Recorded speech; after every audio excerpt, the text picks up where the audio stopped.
오늘 로마서 12장 2절 말씀을 중심으로 해서 이 세대를 본받지 말고, 그런 제목으로 은혜의 말씀을 나누고자 합니다. 우리가 사는 세상은 참 좋은 세상이에요. 과학의 문명도 많이 발달했고 의학도 많이 발달했고 볼거리도 많고 먹고 입고 마시는 것도 참 풍요로운 그런 세상입니다. 이렇게 세상은 참 좋은데 사람들은 상당히 괴로워하고 힘들어하고 어려워하는 그런 시대에 살아가고 있습니다. 이렇게 좋은 세상인데 왜 사람들은 힘들고 괴롭고 아파하고 살인하고 죽이고 멸망하고 싸우고 다투고, 세상이 나빠서 그런 것은 아닌 것 같은데 그 이유가 무엇일까 하는 것입니다. 마지막 시대가 되어지면 불법이 성행하니까 하나님께서 마지막 시대는 불법이 성행하다. 그러니까 다 사람들이 법과 질서를 지키면 괜찮은데 이 불법을 행하는 사람들이 너무나 많기 때문에 정직하고 진실되게 살아가려고 하는 사람들이 어렵고 힘이 드는 그런 시대이기 때문에 그러한 것입니다. 그 다음 세상은 참 먹을 것도 많고 입을 것도 많고 이렇게 계절이 바뀔 때마다 기쁨과 즐거움을 주는 세상인데 사람들이 힘들고 어려워하는 것은 욕심 때문입니다. 그렇게 욕심을 안 부려도 충분히 살아갈 수가 있는데 사람들이 지나친 탐심으로 인해 가지고 스스로 괴로워하는 거예요. 스스로 함정에 빠지고 스스로 어려움을 겪는, 그렇게 많은 돈이 필요하지 않은데도 불구하고 사람들이 계속 욕심을 내다 보니까 스스로 불행에 대해서 걸려가는 그런 비극을 만들어가는 것을 봅니다. 그 다음에 오늘 우리가 사는 세대는 상당한 이기주의예요. 개인주의. 협치라고 하는 것, 협력이라고 하는 것, 공존한다고 하는 것, 이런 단어가 다 이제 무색할 정도로 나밖에 모르고 집단 이기주의, 또 개인주의, 이게 너무 심하다 보니까 세상은 좋은데 사람들은 힘들고 어렵고 괴로워하는 거. 그래서 제가 세 가지만 한번 요약해 봤어요. 불법의 성행과 지나친 탐심과 개인주의와 이기주의가 만들어내는 이런 비극이다, 그렇게 생각을 합니다. 오늘 로마서 12장 2절 말씀에 너희는 이 세대를 본받지 말고 오직 마음을 새롭게 함으로 변화를 받아서 하나님의 선하시고 기뻐하시고 온전하신 뜻이 무엇인지를 분별하도록 하라, 이렇게 말씀을 하셨어요. 이 시대를 본받지 말아라. 우리가 이런 시대에 살아가고 있지만은 이 시대에 물들지 말고 이런 시대를 본받지 말아라, 이렇게 말씀을 하고 계시는데 오늘 예배드리신 우리 성도님들, 이 시대가 과연 우리에게 본받을 만한 게 있을까요? 라고 생각을 한다고 하면 별로 본받을 만한 게 없어요. 그래서 이 시대를 본받지 말고 우리가 하나님을 본받으려고 하는, 예수님을 본받으려고 하는 마음이 우리에게 있으면 좋지 않을까. 이 성경의 교훈을 우리가 좀 그렇게 받아들이면 좋지 않을까 생각을 합니다. 여러분, 이 시대를 본받지 말고 마음을 새롭게 함으로 변화를 받아서 그랬습니다. 우리가 사는 세상은 눈에 보이는 세상이 있고 눈에 보이지 않는 세상이 있다는 것을 우리는 알아야 됩니다. 사람들은 눈에 보이는 것만, 눈에 보이는 것이 전부인 것처럼 생각을 합니다. 근데 여러분, 눈에 보이지 않는 거, 이게 얼마나 소중하고 귀중한 것들이 많이 있는지 우리는 이것을 잊어서는 안 될 줄로 압니다. 황석영 소설가께서 쓴 삼포로 가는 길, 여기에 이런 이야기가 있습니다. 눈을 감아야 볼 수 있는 것들, 눈을 감아야 볼 수 있는 것들, 보이는 것들, 마음의 눈을 떠야만 볼 수 있는 진실, 마음의 눈을 떠야만 볼 수 있는 진실, 이런 이야기가 나옵니다.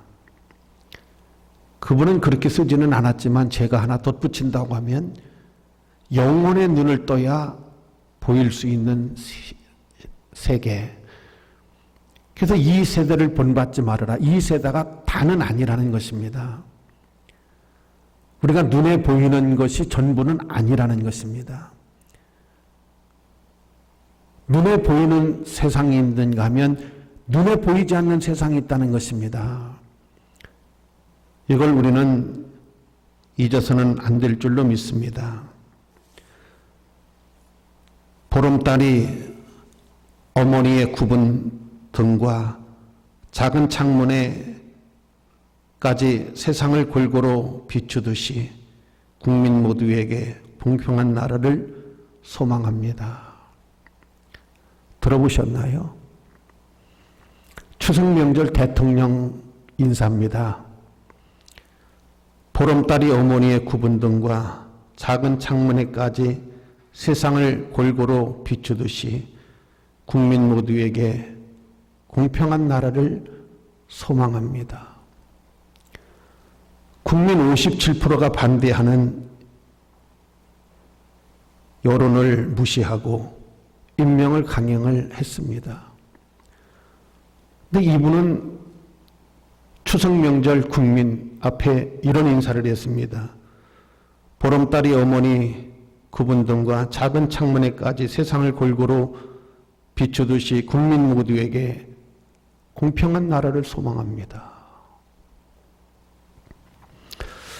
여러분, 우리는 눈에 보이는 것이 전부라고 생각하면 안 됩니다. 눈에 보이지 않는 진실, 눈에 보이지 않는 참된 가치. 그래서 성경은 이 세대를 본받지 말고, 이 시대를 본받지 말고 너의 마음을 새롭게 함으로 변화를 받아서 하나님이 기뻐하시고 선하신 것이 무엇인지를 분별하는 사람이 되라. 이렇게 말씀을 하고 계시는 것입니다. 과연 우리가 사는 세상에 본받을 만한 것이 무엇이 있을까요? 근데 사람들은 눈에 보이는 것이 전부인 것처럼 생각하고 살아가는 것이 참으로 안타깝다는 것입니다. 눈에 보이지 아니하는 참된 세상을 볼 수 있는, 그것을 추구할 수 있는, 좋은 가치와 이념을 향해 갈 수 있는 여러분의 은혜가 있기를 주의 이름으로 축원합니다.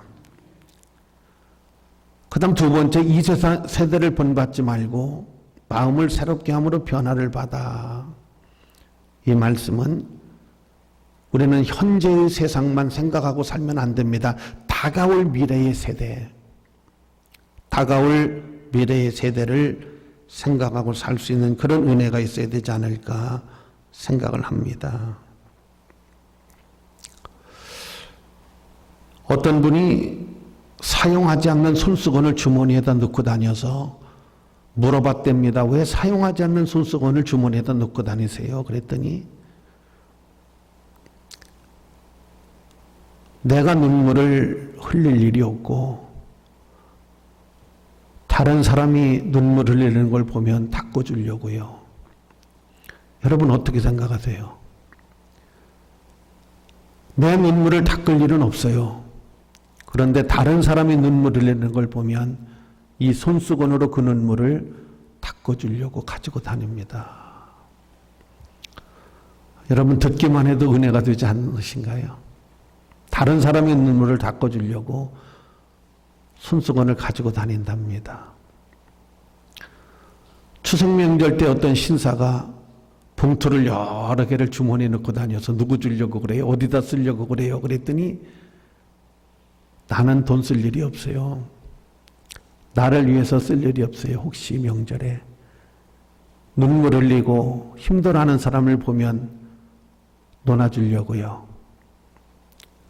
이를테면 폐지를 줍는 아주머니를 보면 이거 하나 꺼내서 쓰시라고 드리려고 내가 여러 개를 넣고 다닙니다. 내가 만나는 사람이 힘들어하고 괴로워하고 눈물 흘리는 걸 보면 이 봉투 한 장 주려고 제가 넣고 다니는 겁니다. 라고 말을 하더라는 것입니다. 정말 얼마나 멋있는 인생이에요. 품이 있는 인생이고 정말 아름다운 인생이 아닐까 그렇게 생각을 해봐요. 너희는 이 세대를 본받지 말고 마음을 새롭게 함으로 우리가 보이는 세상만 전부가 아니고 보이지 않는 세상, 현재 세상뿐만이 아니라 다가올 미래의 세상. 성경은 주 예수의 나라가 오리니 속히 오리니. 여러분 피곤하지 않으세요? 힘들지 않으세요? 세상은 참 좋은데 현대인들은 많이 힘들어하고 괴로워하고 어려워하잖아요. 그죠? 근데 주 예수의 나라가 오리니 속히 오리니. 정말 이렇게 피곤도 고단함도 없는 그런 새하늘과 새 땅의 시대, 앞으로 다가올 시대를 위해서 살았으면 좋겠어요. 이 시대를 본받지 말고 앞으로 다가올 우리 앞에 있는 시대, 아름다운 그런 하나님의 시대를 우리가 준비하고 예비할 수 있는 은혜가 있었으면 합니다. 그 다음 이 시대를 본받지 말라고 하는 것은 사단이 지배하고 있는 시대를 말하는 거예요. 악이 지배를 하고 있는 시대. 서글픈 그런 시대입니다. 한때는 우리나라도 조직 깡패들이 거의 지배를 하던 자유당 시대가 있었어요. 불의의 시대가 이 나라를 지배하던 그런 시대가 있었어요. 근데 5.16 혁명이 일어나고 고인이 되신 박정희 대통령께서 전국에 깡패 소탕령을 내렸어요. 군인들을 다 풀어가지고 깡패들을 다 잡아가지고 저 태백산 선도 만들고 제주도 5.16 도로도 만들고 그냥 그런 데 갔다가 이렇게 했어요. 그래서 이제 그 뿌리를 뽑았던 그런 시절이 있거든요. 그러니까 우리가 사는 이 시대는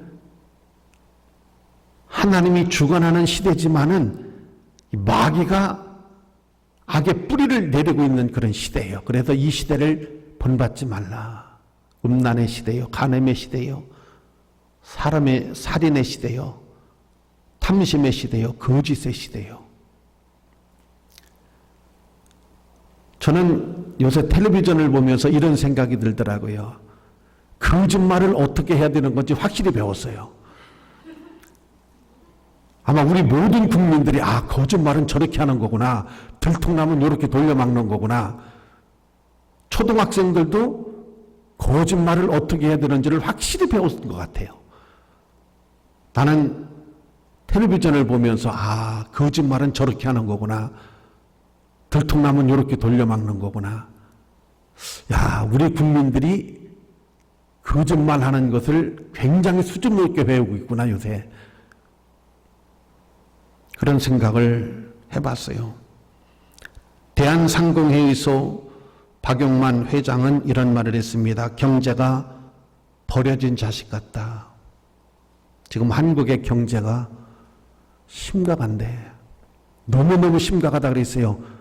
우리 대한민국 대한상공회의소 소장 박용만 회장님의 말입니다. 어떤 한 사건에 다 묻혀버려갖고 이런 게 뉴스도 나오지를 않아요. 정말 중요한 일들이, 나와야 될 말들이 나오지를 못하고 있어요. 그런데 여러분, 그 박용만 회장께서 대한민국 경제가 버려진 자식 같아. 버려진 자식. 여러분, 웬만하면 대한상공회의소 회장 이런 말 안 합니다. 하지를 않아요.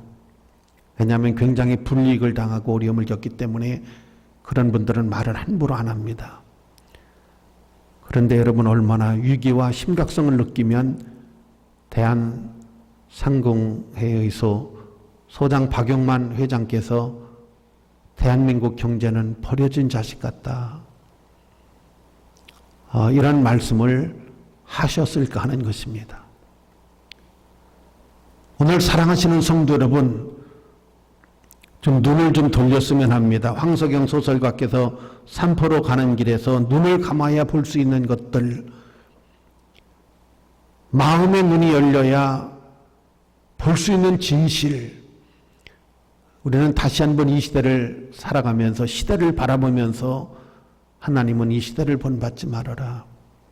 예수 그리스도를 본받고 진실을 본받고 참된 것을 추구하는 그런 사람이 되라고 하신 이 말씀을 우리가 가볍게 넘겨서 될 말은 아니다라고 저는 생각을 해요. 여러분도 그렇게 생각하시면 아멘. 그 다음에 이 시대의 방식, 이 시대의 계산을 따르지 말아라 하시는 말씀이 되기도 하는 것입니다.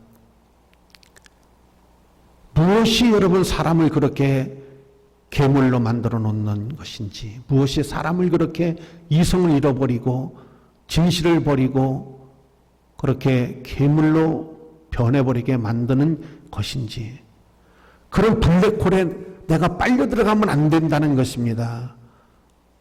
사랑하시는 성도 여러분, 나와야 됩니다. 그런 거짓의 블랙홀, 불법과 탐심의 블랙홀에 빠져들어가면 안 됩니다. 그래서는 안 돼요. 사랑하시는 성도 여러분, 우리는 이 시대를 본받지 말라고 하신 하나님께서 왜 예수님께서 이 시대를 본받지 말라 하셨는지,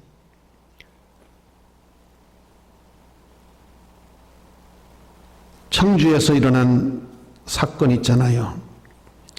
화성에서 일어났던 그 연쇄 살인 사건을 범인을 잡으려고 그렇게 했는데 잡고 보니까 청주에서 처제를 살해했던 그 사람이지 않았습니까? 근데 이 사람을 잘 아는 사람이 있더라고요. 그 사람이 누구냐면 그 사람도 사람을 수십 명을 죽이고 교도소가 있는 사람이 있어요. 그 사람 이름을 제가 지금, 여러분 이 이름 아시죠? 누구예요? 나 깜빡 잃어버렸는데,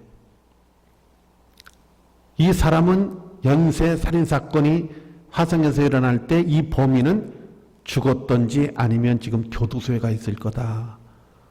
그렇게 형사들에게 이야기를 했어요. 근데 그걸 무시했어. 그런데 정말 그 사람의 말대로 잡고 보니까 교도소에 가 있는 거야. 그래서 이 사람으로 하여금 그 사람에게 대면을 시켜서 자수를 하게, 자기가 했던 것들을 다 고백을 하게 지금 하고 있어요. 그건 뭔 얘기냐면 이런 겁니다. 사람을 한 번 죽이기가 어렵지, 사람을 한 번 죽이면 계속 죽이게 된다는 거예요. 계속 그걸 하게 된다는 거예요. 이 사람이 자기가 여러 사람을 죽였잖아요. 심리를 너무 잘 아는 거예요. 그 사람들의 심리 상태를. 세상도 그러한 거거든요. 인스턴트 식품을 먹지 말라고 하는 이유 중에 하나가 뭐냐면 입에 들어가지 말아야지, 입에 들어가면 참을 수가 없어요. 그렇게 만들어놔. 하나를 입에 집어넣으면 그 봉지에 있는 걸 다 입에다 집어넣을 때까지 참을 수가 없어요. 특히 저 같은 사람은 못 참아요. 다 봉지를 뒤집어 까가지고 없어질 때까지. 그래서 아예 집에 들어오지를 못하게 해야 돼요. 아예 입으로 못 들어가게 해야 돼요. 그게 몸속에 들어가서 어떤 작용을 일으킵니까? 건강을 해치는 작용을 일으켜요. 다 건강을 해치는 작용을 다 일으켜 버립니다. 명이 단축되는 거예요. 귀에 달콤한 것은 들어오지 못하게 해야 돼요. 이 시대를 본받지 말아라. 이 시대를 따라가지 말아라. 이 시대에 물들지 말아라 하시는 것은 한 번 빠져들면 계속 나올 수가 없어요. 그래서 결국은 그 블랙홀로 내가 빨려 들어가서 파멸을 하게 되기 때문에 하나님이 이 시대를 본받지 말아라 이렇게 말씀을 하고 계시기 때문에 사랑하시는 성도 여러분, 교회 와서 예배 드리고 찬송 부르고 하는 것은 여러분 그렇게 저기 하잖아요. 근데 노래방 한 번 갔다 오면 계속 가고 싶은 생각이 나요. 사람은 그런 걸 좋아하는 습성이 있어요. 누구든지 DNA가 그렇게 되어져 있어요. 그래서 성경은 차단한 것을 말씀하고 계시기 때문에 교회를 가까이 하시고 성경을 가까이 하시고 할렐루야. 그 다음 두 번째, 마음을 새롭게 하라 그랬어요. 마음을 새롭게 하라. 여러분, 우리의 마음을 어떻게 새롭게 할까요? 공부해라, 공부해라, 공부 좀 해라. 아무리 해도 안 합니다. 술 좀 끊으세요. 안 끊습니다. 어떻게 해야 될까요? 마음이 새로워져야 돼요. 마음이 새로워지지 않는 이상은 아무리 공부를 하라고 해도 안 합니다. 아무리 술을 끊으라, 노름을 끊으라 해도 안 됩니다. 마음이 새로워져야 됩니다. 새로워지지 아니하면 안 됩니다. 성 프란시스 대학을 이름을 붙인 거지요. 그냥 대학이라고. 정규대학은 아닌 것 같아요. 성 프란시스 대학이라고 하는 학교가 있어요. 여기는 고등학교를 졸업하고 뭐 이런 사람을 받는 학교가 아닙니다. 노숙자, 약물 중독자들, 가난한 사람들, 오갈 데 없는 사람들, 이런 사람들을 모집을 하는 학교예요. 그래서 여기서는 뭘 가르치느냐? 인문학을 가르칩니다. 마음을 바꾸는 것을 가르쳐요. 마음을 새롭게 하는 거, 마음을 바꾸는 거, 마음을 정리하는 거. 이런 인문학을 위주로 해서 가르치는 겁니다. 인생의 중심은 마음이에요. 인생의 중심은 마음이기 때문에 마음이 병들거나 마음이 잘못돼 버리면 그 인생은 다 무너져 버리는 거예요. 그래서 성경은 마음을 새롭게 하라는 거예요. 어때요? 여러분 마음을 새롭게 하기 원하시면 아멘. 자꾸 새롭게 해야 돼요. 우리 마음을 또 새롭게 하고 우리 마음을 또 새롭게 하고 마음을 정리하고 마음을 여러분 단정하게 하고 내 마음이 더럽혀지지 않도록 늘 마음 관리를 해야 돼요. 마음을 새롭게, 내 영혼과 내 마음을 늘 새롭게, 설렘이 있고 기대가 있고 늘 마음을 정결하게, 마음을 깨끗하게. 할렐루야. 아침에 나갈 때 우리는 화장을 하고 나갑니다. 그렇죠? 그리고 들어와서도 우리는 샤워를 하고 모든 것을 다 씻습니다. 근데 마음은 안 씻어. 우리 마음 관리를 안 해요. 외모 관리는 하는데 마음 관리를 안 해. 근데 외모보다도 더 중요한 것은 마음을 씻어야 돼요. 오늘 혹시 내 마음이 딴 곳으로 가지는 않았나, 내 마음이 잘못되지는 않았나 해서 마음을 정결하게 씻어야 돼요. 더럽혀지지 않도록. 그래서 마음을 새롭게 함으로 이렇게 말씀을 하고 계십니다. 여러분 마음을 새롭게 하기 원하시면 아멘. 예. 이 시대를 본받지 말고 앞으로 다가올 시대를 생각하고 눈에 보이는 시대가 다가 아니라는 것을 생각하고 세상의 계산법보다는 정말 하나님의 성경의 말씀을 우리가 계산할 수 있는 올바른 가치와 이상이 무엇인가를 생각할 수 있는 마음을 새롭게 함으로 변화를 받으라는 거예요. 변화 중요합니다, 여러분. 우리는 진보를 향해서 가야 되잖아요. 진보해야 되잖아요. 근데 자꾸 우리는 역사가 뒤로 가는 것 같아서 참 안타깝습니다. 경제도 뒤로 가고 정치도 뒤로 가고 자꾸 과거로 가는지 이게 참 안타까워요. 우리 전 국민들이 좀 힘을 합쳐서 으쌰 으쌰 으쌰 하고 앞으로 막 밀고 가야 될 것 같아. 나는 요새 우리 대학생들을 보면서 한국에 미래가 있다. 청년들이 살아있다는 걸 느껴요. 그래서 미래가 보여. 청년들이, 여러분 대학생들이 왜 촛불을 들어야 됩니까? 도서관에서 책을 펴야죠. 학생들이 도서관에서 책을 필 수 있는 나라를 만들어주지 못한 것을 반성해야 돼요. 그 대학생들이 무슨 잘못이 있습니까? 지금 학생들이 연구하고 논문을 쓰고 도서관에서 불을 밝히고 책을 읽어도 여러분 할 수 없는 그런 시대에 이 나폴레옹이라고 하는 분은 전쟁을 나갈 때 책보따리를 싸갖고 다녔다는 거예요. 그래서 아니 왜 전쟁을 하는데 책보따리를 싸갖고 다니세요? 하고 참모들이 물었을 거 아니에요. 그랬더니 그는 시간이 있을 때마다 전쟁을 하면서도 책을 읽었다고 합니다. 아니 책보따리를 싸갖고 다녔대요. 전쟁을 하는데도. 그래서 왜 책보따리를 싸갖고 다니냐 그랬더니 책이 나의 스승이야.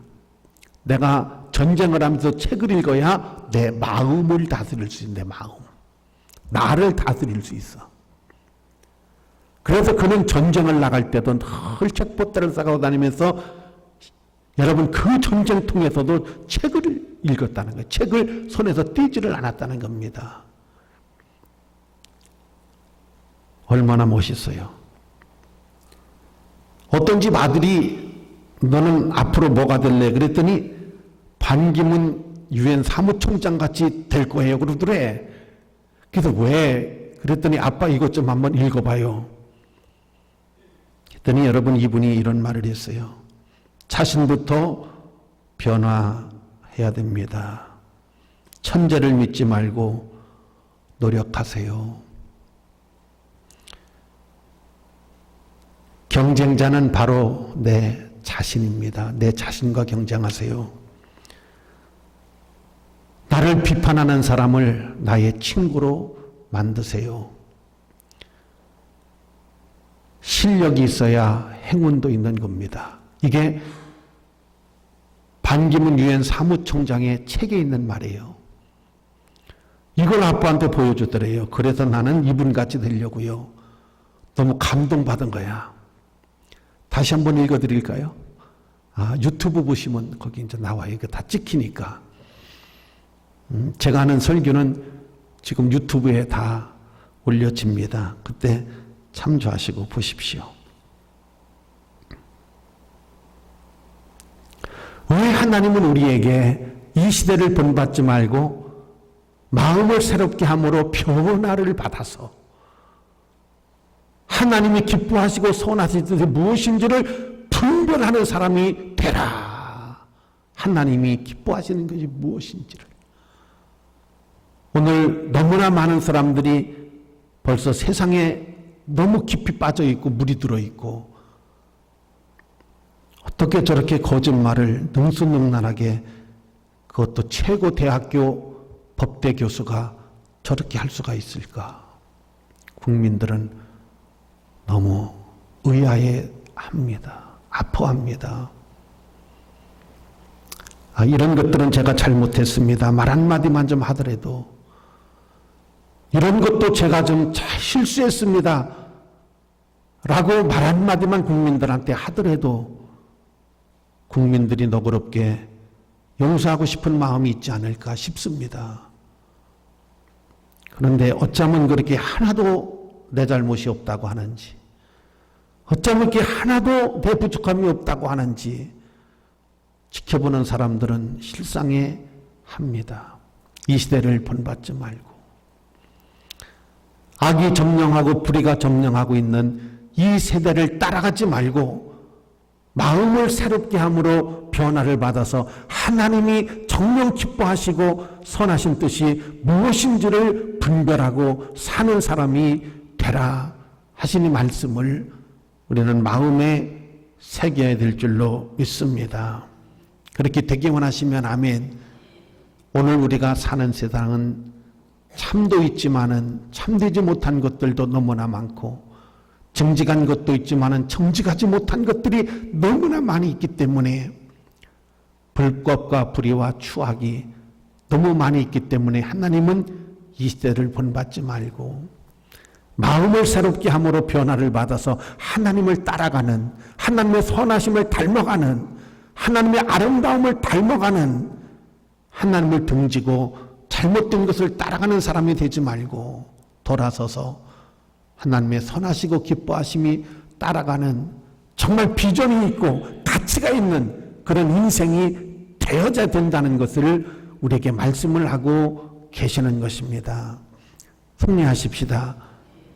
우리가 사는 세상은 참 좋은 세상인데 이 세상을 살아가는 구성원들, 사람들이 자꾸 세상을 따라가다 보니까 이렇게 참혹한 세상으로 변질되어가는 모습을 보면서 예수님은 따라가지 말라, 미혹받지 말고 하나님의 기뻐하시고 선하신 뜻이 무엇인지를 분별해서 선함이 가득하고 하나님의 아름다움이 있는 인생으로 우리를 쓸 것을 말씀하고 계십니다. 그렇게 되기를 주의 이름으로 축복합니다.